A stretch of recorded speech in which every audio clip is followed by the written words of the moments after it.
उत्तर से लेके पूर्वोत्तर और पश्चिम से लेके दक्षिण तक मानसून पूरे उफान पर है। झमाझम बारिश ने नदियों का जलस्तर हर घंटे बढ़ा दिया है। उत्तराखंड, उत्तर प्रदेश और बिहार में बाढ़ का खतरा अभी से मंडराने लगा है। असम तो पहले से ही बाढ़ की मार झेल रहा है। अब गुजरात, राजस्थान, कर्नाटक में भी बारिश के चलते सिचुएशन आउट ऑफ कंट्रोल नजर आ रही है।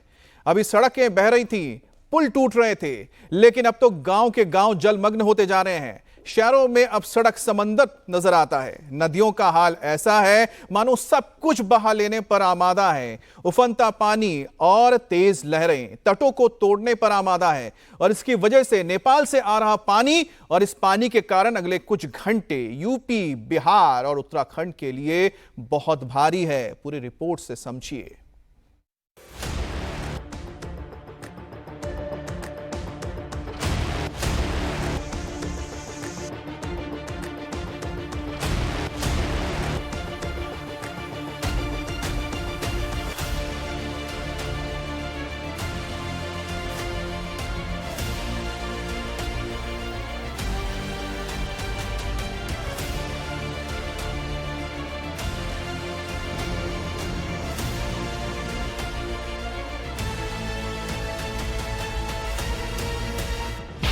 बेहिसाब बरसा, डूबे शहर, घर और मकान।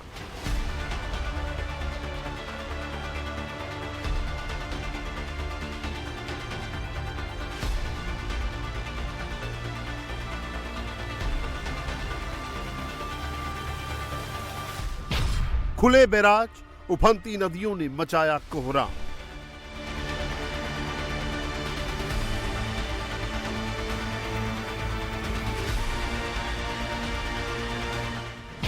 आफत आसमानी, घर में घुसा पानी, मुसीबत में जिंदगानी।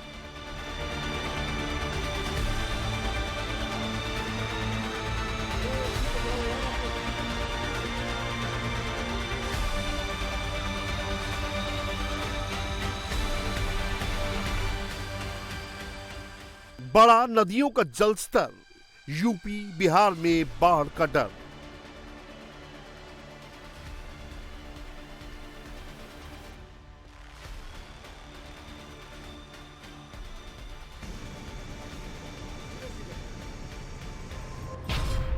बारिश, बैराज और बाढ़। जुलाई की अभी 10 तारीख भी नहीं आई है और देश के 8 राज्य अभी से पानी पानी नजर आ रहे हैं। महाराष्ट्र, असम, राजस्थान और गुजरात में पानी सड़कों से घरों में घुस रहा है। कर्नाटक, यूपी, बिहार और उत्तराखंड में नदियां घरों में घुस रही हैं। दिल्ली में झमाझम बारिश के बाद जल जमाव की स्थिति बन रही है।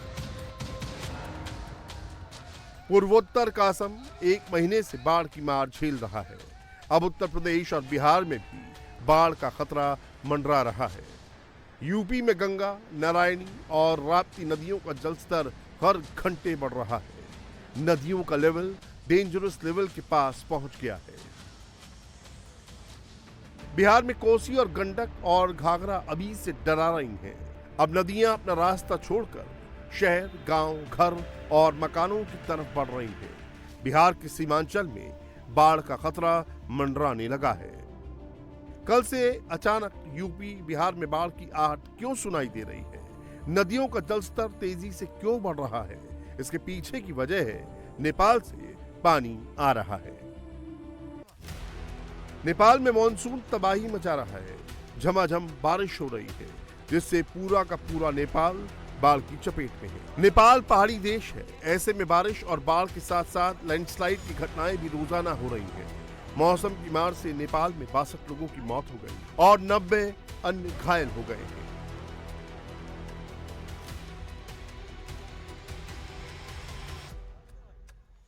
उत्तर प्रदेश, उत्तराखंड और बिहार में बाढ़ तब आती है जब मानसून नेपाल से उत्तराखंड और यूपी, बिहार की तरफ बढ़ता है या फिर जब नेपाल खुद को बचाने के लिए अपनी नदियों पर बने बैराजों के गेट खोलता है। इस बार नेपाल में मानसून हद से ज्यादा तबाही मचा रहा है। इसीलिए नेपाल ने 44 साल बाद कोसी बैराज के सभी 56 गेट खोल दिए। अब बिहार में एक बार फिर कोसी के पानी से बाढ़ का खतरा मंडरा रहा है। नेपाल की ओर से गिरजा, सरयू व शारदा बैराज से 2 शिफ्टों में 5 लाख क्यूसेक पानी छोड़ा गया है और इस पानी से यूपी में बाढ़ का संकट खड़ा हो गया है। बिहार और उत्तर प्रदेश के जिलों में बाढ़ की स्थिति बन गई है। बाढ़ का अलर्ट कहां-कहां जारी हुआ है, हालात कैसे हैं, प्रशासन क्या कर रहा है, सब दिखाएंगे। लेकिन उससे पहले मॉनसून की बात करते हैं। अगर पिछले 24 घंटे की बात करें तो मॉनसून ने सबसे ज्यादा तबाही उत्तराखंड में मचाई है। टनकपुर, बनबसा और खटीमा में सिचुएशन क्रिटिकल नजर आ रही है।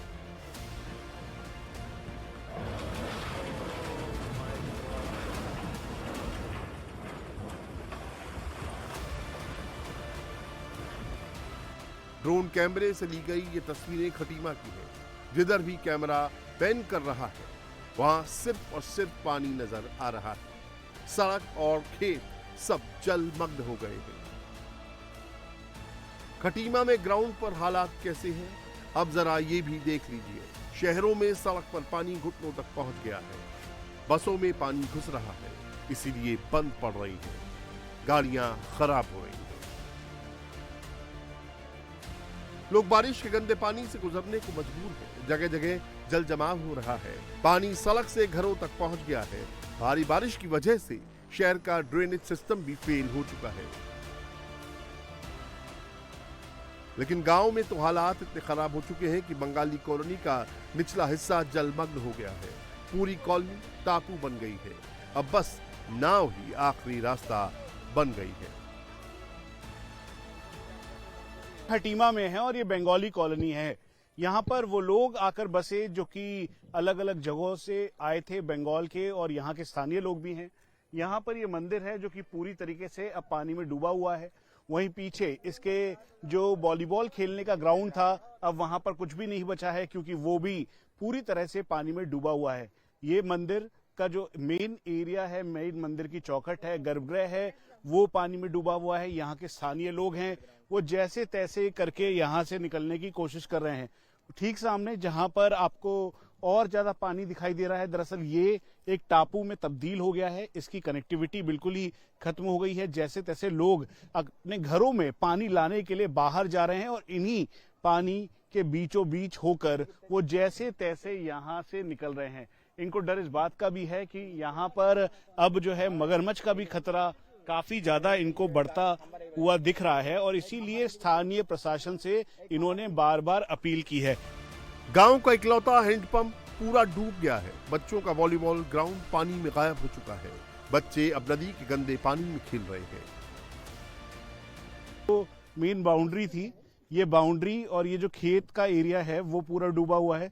उसके अलावा ये ग्राउंड था, रास्ता था, अब रास्ते के नाम पर कुछ भी नहीं बचा है। उसके अलावा रास्ता भी लगभग खत्म हो गया है। सामने घरों के अंदर पानी है। गांव में शारदा नदी का पानी कमर से ऊपर तक पहुंच गया है और अभी बरसात रुक रुक कर हो रही है। पानी का स्तर देख लीजिए। स्थिति ऐसी है कि अगर ये नाव ना हो तो कोई भी व्यक्ति बाहर ना जा सके। इसी नाव के जरिए ये अंदर आ रहे हैं, और अगर इमरजेंसी है तो ऐसे में इसी पानी के बीच में से इनको जाना पड़ रहा है। ये पूरा आंगनबाड़ी जो है ये डूबा हुआ है पानी में, और ये हैंडपंप है। हैंडपंप जो पूरा डूबा हुआ है। उसके अलावा ये जो घरों की सतह है वो डूबा हुआ है। आंगनबाड़ी का जो मेन पीछे का हिस्सा है वो डूबा हुआ है, क्योंकि ऊंचाई के ऊपर कुछ घर बने हुए हैं, इसीलिए वो घर अभी तक सुरक्षित है। लेकिन रास्ता अभी कोई भी नहीं है, और इसीलिए रास्ता न होने की वजह से यहाँ तक पहुंचना भी बहुत मुश्किल है। उत्तराखंड में बारिश से बदले हालात को लेकर अब धामी सरकार भी एक्शन में है। सीएम पुष्कर सिंह धामी ने कुमाऊं मंडल के टनकपुर, बनबसा और खटीमा के बाढ़ प्रभावित इलाकों का एरियल सर्वे किया।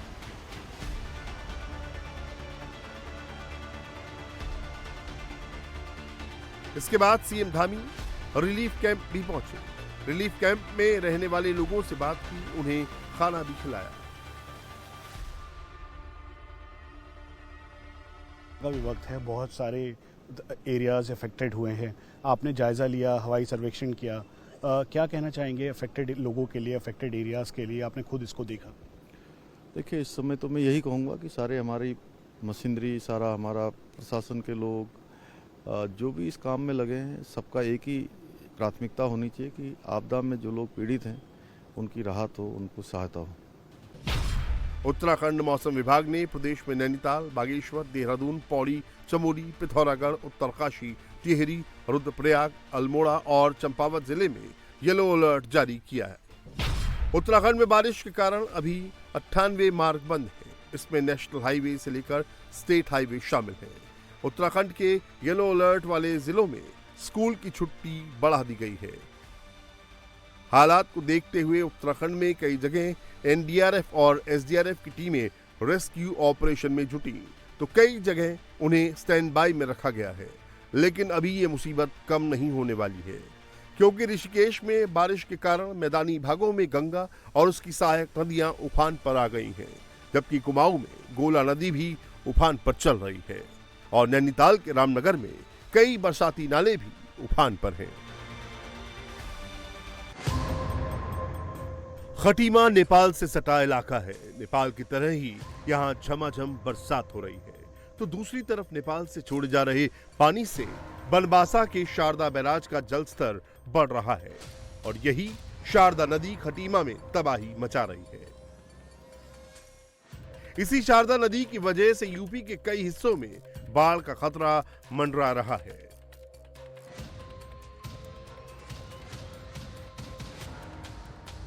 एक तरफ यूपी में बेहिसाब बरसात हो रही है, अनुमान से अधिक बारिश हो रही है। बारिश की वजह से ड्रेनेज सिस्टम फेल हो गया, कहीं जल जमाव हो रहा है तो कहीं सड़क धंस रही है, कहीं पुल बह रहा है। यूपी का सिस्टम सरेंडर कर रहा है और अब नेपाल से छोड़े गए पानी के कारण मुसीबत यूपी की डबल हो गई है। नेपाल से छोड़े गए पानी के कारण गंगा, रामगंगा, शारदा, राप्ती, सरयू और गंडक नदियां उफान पर आ गई हैं। तस्वीरें यूपी के अयोध्या की हैं, जहां सरयू नदी का जलस्तर हर घंटे बढ़ रहा है। सरयू अपने किनारों को पार करते हुए आसपास के इलाकों में पहुंच रही है, जिससे यहां बाढ़ जैसे हालात बने हुए हैं। सरयू के घाटों पर पानी ऊपर तक चढ़ाया है। ऐसे में सुरक्षा के लिहाज से यहां प्रशासन ने बैरिकेडिंग कर दी है। श्रद्धालुओं को भी बैरिकेड के अंदर ही स्नान के लिए कहा जा रहा है। अगर यूपी की नदियों की बात करें तो सरयू नदी के बढ़ते जलस्तर से अयोध्या और बस्ती में बाढ़ बढ़ रही है। राप्ती नदी ने बलरामपुर और श्रावस्ती में मुसीबत बढ़ा दी है। शारदा नदी में उफान से पीलीभीत और लखीमपुर खीरी में बाढ़ का खतरा बढ़ रहा है। गंडक नदी ने अभी से कुशीनगर को डुबाना शुरू कर दिया है। बूढ़ी राप्ती नदी भी सिद्धार्थनगर और गोरखपुर में अभी से डराने लगी है। इनमें से ज्यादातर नदियों का लेवल डेंजर लाइन को पार कर चुका है और यूपी में मुसीबत ही मुसीबत टूट रही है। पूर्वी उत्तर प्रदेश के कई जिलों में बाढ़ से हालात बेकाबू होते जा रहे हैं और निचले इलाकों पर डूबने का खतरा मंडरा रहा है। यूपी के 6 जिलों में बाढ़ से टेंशन बढ़ गई है। गोंडा, बलरामपुर, श्रावस्ती, कुशीनगर, पीलीभीत और लखीमपुर खीरी बाढ़ की चपेट में है और अब बाढ़ का खतरा आगे दूसरे जिलों में बढ़ रहा है। तस्वीरें यूपी के रामपुर की हैं, जहां पानी के तेज बहाव के कारण कटाव शुरू हो चुका है। नेपाल से आए पानी से पैनिक बिहार में मच रहा है। अगर बिहार की बात करें तो नेपाल से 4 नदियां बिहार आती हैं।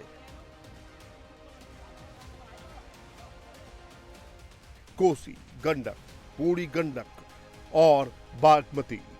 हर साल ये नदियां बिहार में तबाही मचाती हैं। बिहार में सबसे ज्यादा कोसी बरपाती है। इसी वजह से कोसी को बिहार का शोक कहा जाता है। पिछले 44 सालों में ऐसा पहली बार हुआ है जब नेपाल से जुलाई के महीने में तकरीबन 4 लाख क्यूसेक पानी कोसी बराज से छोड़ा गया है। बिहार के लिए परेशानी की बात यह है कि इस बार जुलाई महीने में ही कोसी नदी में जलस्तर जबरदस्त तरीके से बढ़ गया है। कोसी का जलस्तर बढ़ने से सुपौल, सहरसा और मेधेपुरा जिलों में बाढ़ का अलर्ट जारी हो चुका है। इन जिलों के सैकड़ों गांव अभी से जलमग्न हो चुके हैं। अब लगातार प्रशासन की तरफ से लोगों को आगाह किया जा रहा है। लोगों से सुरक्षित स्थानों पर पहुंचने की अपील की जा रही है। जुलाई में ही बिहार के निचले इलाकों में बाढ़ से खतरे की घंटी बज रही है। गांव में नदियों का बढ़ता जलस्तर डरा रहा है। हालात को देखते हुए सीएम नीतीश कुमार भी एक्टिव हैं। नीतीश ने बाढ़ प्रभावित इलाकों का हवाई सर्वेक्षण किया तो उसके बाद ग्राउंड जीरो पर जाकर हालात का जायजा लिया।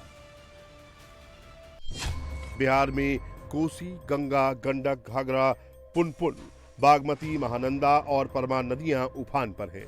कोसी तो अभी खतरे के निशान के ऊपर बह रही है, जिससे पश्चिमी चंपारण, गोपालगंज, सीतामढ़ी और मधुबनी, सुपौल में भी बाढ़ का अलर्ट जारी किया है। बिहार में बाढ़ का सबसे ज्यादा खतरा गंडक और कोसी बेल्ट के इलाकों पर है। प्रशासन अपनी पुख्ता तैयारियों का हवाला दे रहा है। जल संसाधन विभाग ने अपने सभी तटबंधों को सुरक्षित होने का दावा किया है। संवेदनशील स्थलों पर एनडीआरएफ और एसडीआरएफ की टीमें तैनात की गई हैं। साथ ही जल संसाधन विभाग की टीमें सभी तटबंधों की दिन रात निगरानी कर रही हैं। यूपी बिहार में नदियां उफान पर हैं तो महाराष्ट्र में भी मॉनसूनी बारिश कहर बनकर टूट रही है। मुंबई में तेज बारिश के बाद कई इलाकों में पानी भरा है। हालांकि कुछ घंटों से मुंबई में बारिश थमी हुई है। आज मुंबई में बारिश का रेड अलर्ट जारी किया गया। तो भारी बारिश को देखते हुए आज मुंबई के सभी सरकारी और प्राइवेट स्कूल और कॉलेजों में छुट्टी कर दी गई। सैलानियों के सबसे पसंदीदा जू बीच को भी बंद कर दिया गया है। तो मुंबईकरों को घर से बाहर ना निकलने की सलाह दी गई है। मौसम विभाग ने मुंबई, रायगढ़, रत्नागिरी, सिंधुदुर्ग, पुणे और सतारा के लिए बारिश का रेड अलर्ट जारी किया है। आईएमडी ने भी मुंबई में 12 जुलाई तक भारी बारिश की चेतावनी जारी की है। अब दिल्ली एनसीआर में भी मौसम का मिजाज बदल गया है। कई इलाकों में तेज बारिश हो रही है। दिल्ली के अलावा गाजियाबाद और नोएडा के भी कई इलाकों में तेज बारिश हुई। बारिश से भले ही लोगों ने राहत की सांस ली हो, लेकिन अब मुसीबत का काउंटडाउन शुरू हो चुका है।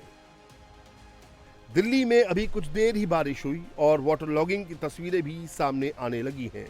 कुछ ही मिनटों की बारिश से आजादपुर अंडरपास में पानी भर गया, जिसके बाद ऑफिस जाने के लिए निकले लोग पानी के बीच से होकर गुजरते नजर आए। बारिश और बाढ़ की जो तस्वीरें सामने आ रही हैं, उसकी बड़ी वजह यह है कि देश में बारिश अनुमान से ज्यादा हो रही है और अभी भी मौसम का रेड अलर्ट जारी है। अरुणाचल प्रदेश, मेघालय, असम, गोवा, महाराष्ट्र, कर्नाटक में मौसम विभाग ने रेड अलर्ट जारी किया है। नागालैंड, त्रिपुरा, मिजोरम, मणिपुर, उत्तर प्रदेश, राजस्थान, बिहार, मध्य प्रदेश, छत्तीसगढ़, तेलंगाना, आंध्र प्रदेश, केरल, गुजरात में ऑरेंज अलर्ट है। लेकिन अभी तो जुलाई चल रहा है, अगस्त और सितंबर बाकी है। अभी नदियां और बारिश तबाही मचाने वाली हैं।